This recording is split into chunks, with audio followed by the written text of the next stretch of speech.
Yo, what's good? It's your man, 100 Grand Ross for The Rock Never Stops. Tonight I want to do a video for a really cool guy that I met on Twitter. He's a part of the Pick a Side podcast. He's a diehard Nets fan. And I wanted to do this video because, there's something about sticking with your team in the midst of turmoil. There's something about sticking with your team when everyone else is against them. I mean, I should know. Back in the day, I grew up a Golden State Warriors fan. I was a fan of several teams, but growing up in the Bay Area, I was a Warriors fan when we sucked. And when I say sucked, I mean like when the entire fan base is aware that you suck, we're totally accepting of the fact that you're going to continue to suck. You can't get it together. And so we find other things to kind of like cheer for, root for, and find as a means of success rather than actually like winning and getting to the playoffs and things like that. We're not even dreaming of championships back then, right? I'm talking about the Monte Ellis days. I'm talking about the coming out of the Run TMC, Don Nelson trading away Chris Webber, future, Hall of Fame level talent.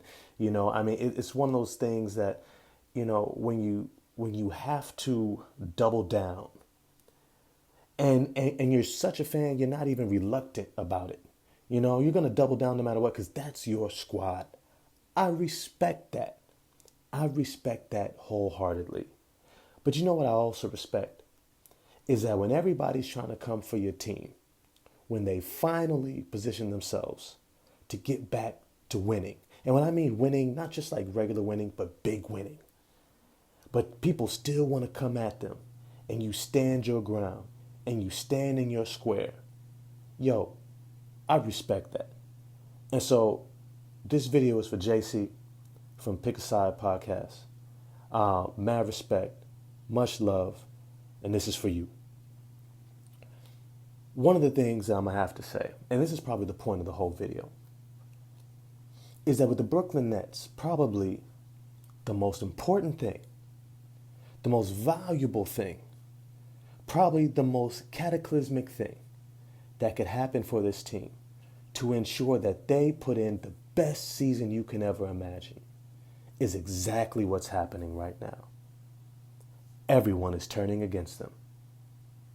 Everyone is turning against them. The media is turning against them.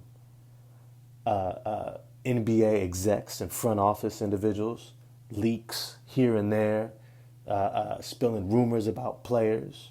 You got people leaks spilling rumors about the coach and the front office, right?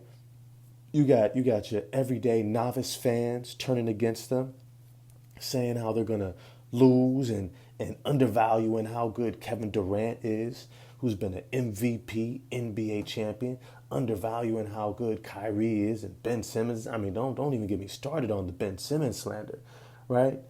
I mean, everybody has been maligned on this roster and the coaching staff, the front office. And that is precisely why they're probably going to win.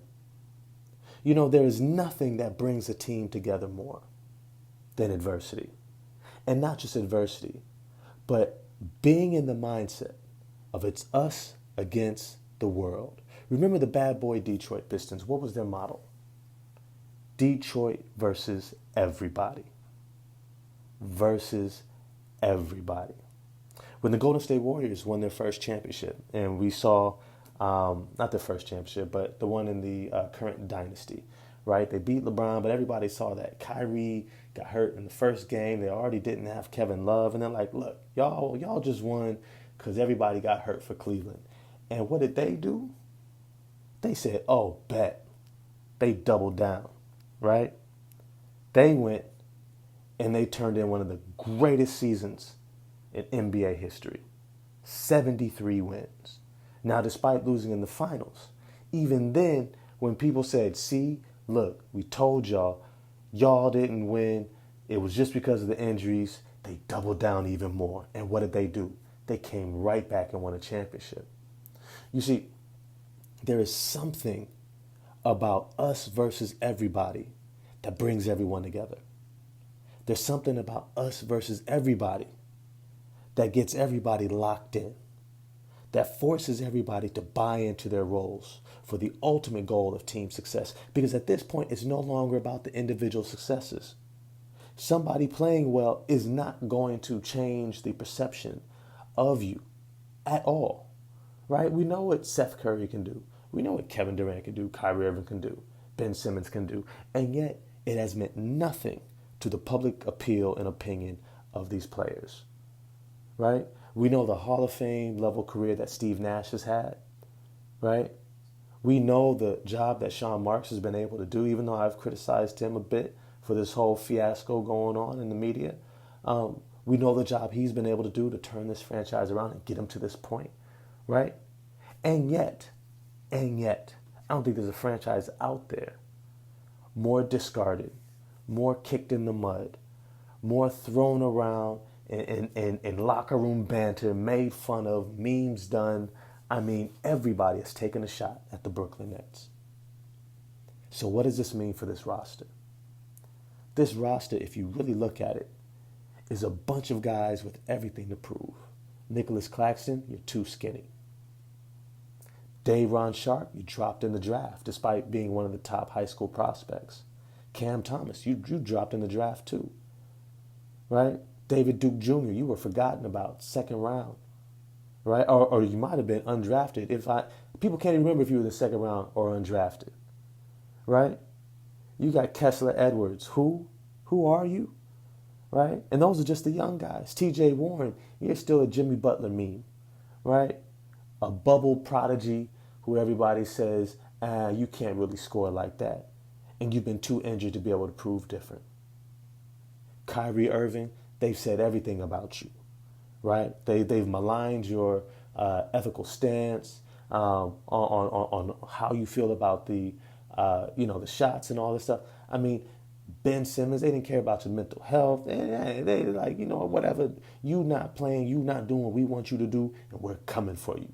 Kevin Durant, they forget that you was an MVP candidate just last season before you got hurt, right? It doesn't matter what any of you do individually. It is all about winning as a team. And this is what's going to bring them together. This is what's going to have everybody bought in throughout this offseason, going into this season. Kyrie Irving, you're in a contract year. If there's ever at all, a time to turn in one of the best seasons of your career, it's now. Because Kyrie knows he's 30 years old. He's not going to get another max contract after this. More than likely. He's not going to get a better contract than what he is in position and has control over positioning himself to get in this season. And once again, it's not going to be about his individual statistics. People know what he can do, and they still drag him in the mud. He's only a season or two away from looking like Russell Westbrook in a lot of people's eyes, right? So what each of these guys has to do is look themselves in the mirror and say, what do I need to do to ensure my team wins? And here's the crazy part about it. This team has got ridiculous talent. They've got all the talent in the world to back up everything that they're trying to do. And I've done plenty of videos about it. If you want to see them, go back, check them out. Please like those videos, subscribe, hit the bell. I think those are good videos, and you're going to get all the information and details that you need to understand why I'm saying they can come out of the East. Because if they are playing at their maximum, if they go into the playoffs healthy, I don't know if there's a team out there that I can say clearly can beat them. Because when I look top to bottom, when those guys are playing at their best, no team has enough talent to match up with them. The closest is probably the Milwaukee Bucks. But if I'm 100 with you, and I'm going to keep it 100 because y'all know that's what I do. I am your man, 100 grand. Ross with the Rock never stops. The Milwaukee Bucks, as good as Giannis is, he can't do what KD does. He can't do what he does. And the last time they faced in the playoffs, guess whose toe on the line was that close away from sending them home when they won their championship? How that would have totally reframed his entire legacy. Right? A toe. A toe. Kevin Durant's got to be having nightmares about that toe. Right? I know Drew Holiday is amazing on defense. Kyrie Irving, we all know what they say. Great offense beats great defense. Right? But you're going to say, hey, well, look what Boston did to him last year. Look, that had a lot more to do with the chemistry. Boston was clicking on all cylinders. They were the flaming hot team. They were literally the hottest team in the NBA. And Brooklyn was floundering, trying to put it all together. Remember, the organization wasn't letting Kyrie play in away games, and they wouldn't let him play in home games because they said they couldn't play in away games because he wasn't allowed yet to play in home games, and they didn't want to have him for just one type of game and then not the other, and so they just kept him out even longer, which threw off their chemistry that much more. Seth Curry was also hurt with an ankle injury. Ben Simmons was not there. Don't act like the Brooklyn Nets were 100% to then say, oh, look at this great defense that did this to him. I'm not taking anything away from Boston, but definitely don't take away from what Brooklyn is. And so right now, when you're looking at going into this next season, I'll tell you this much. Like I said, there's nothing that brings a team together, that has them do away with all their differences, has them shut out all the noise and lock in more than having the attitude and the mindset of us against everybody. And y'all keep it up. Keep yelling at them. Keep talking all that mess, running all that lip, talking all that jazz. You keep going, because all it's going to do is bring them together that much more. Don't be shocked if they rip off a championship. Don't be shocked. KD can't wait to finally show what he can do in the finals when he's got the squad he wants around him. Right? Everybody has something to prove, has everything to gain in this upcoming season. But as always, what are your thoughts? Jot them down in the comment section. I'll get back at y'all then. If you like this video, hit the like button for me, hit subscribe and the bell for notification. And definitely check out my guys at Pick a Side Podcast. They're really dope. Shout out to JC, Brooklyn Nets fan, #1. Peace.